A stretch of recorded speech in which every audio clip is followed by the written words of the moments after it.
Shalom, selamat pagi Bapak Ibu, Saudara-saudari yang dikasihi oleh Tuhan.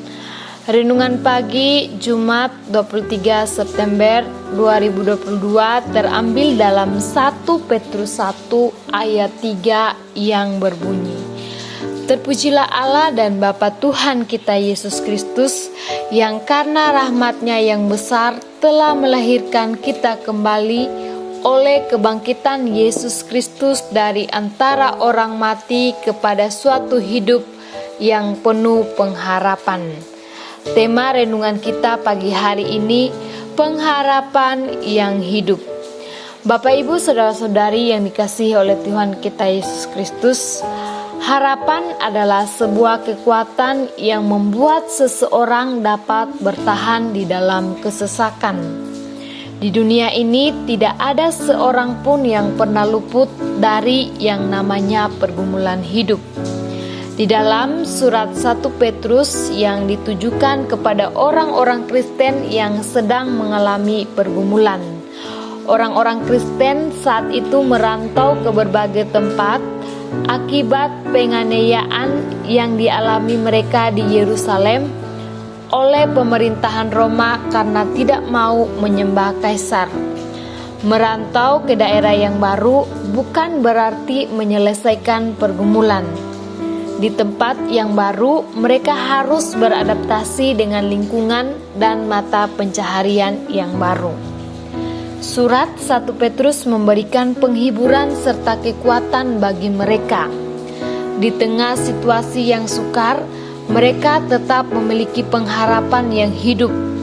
Bukan pengharapan palsu, melainkan pengharapan pasti yang diterima melalui iman mereka kepada Kristus, yaitu keselamatan kekal. Pengharapan ini membuat mereka bersukacita sekalipun mengalami berbagai macam pencobaan, kesukaran, dan air mata. Kebahagiaan yang akan mereka peroleh di surga kelak tidak bisa dibandingkan dengan penderitaan di bumi saat ini. Pengharapan memberikan mereka semangat untuk tetap bertahan dan berkarya selama di dunia. Walaupun banyak pergumulan yang harus dialami, akhir dari segala sesuatu adalah anugerah keselamatan yang mereka terima. Melalui pengharapan ini, mereka paham dunia bukanlah rumah permanen mereka. Rumah mereka adalah sorga bersama Bapa. Status mereka di dunia adalah pendatang yang sifatnya sementara saja. Bapak, Ibu, Saudara-saudari yang terkasih, di dalam kehidupan kita sering juga mengalami pergumulan seperti yang dialami orang-orang Kristen yang ada di dalam 1 Petrus.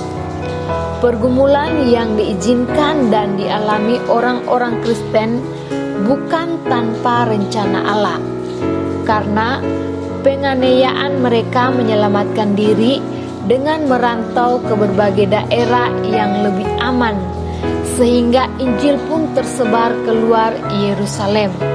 Mereka menjadi berkat dengan menjadi saksi di Yerusalem dan di seluruh Yudea, Samaria, dan bahkan sampai ke ujung bumi. Ini sesuai dengan amanat Yesus Kristus. Saat ini mungkin kita belum atau sudah pernah mengalami pergumulan seperti yang dialami oleh penerima surat pertama Petrus. Namun, kita tidak lepas dari pergumulan-pergumulan hidup yang membawa kita pada kesukaran yang besar. Ingatlah senantiasa akan Tuhan Yesus, Sang Sumber pengharapan yang hidup. Tuhan Yesus pasti punya rencana di balik pergumulan kita, karena kita adalah anak-Nya dan Dia pasti akan memelihara hidup kita. Selamat pagi, selamat beraktivitas. Tuhan Yesus memberkati. Shalom.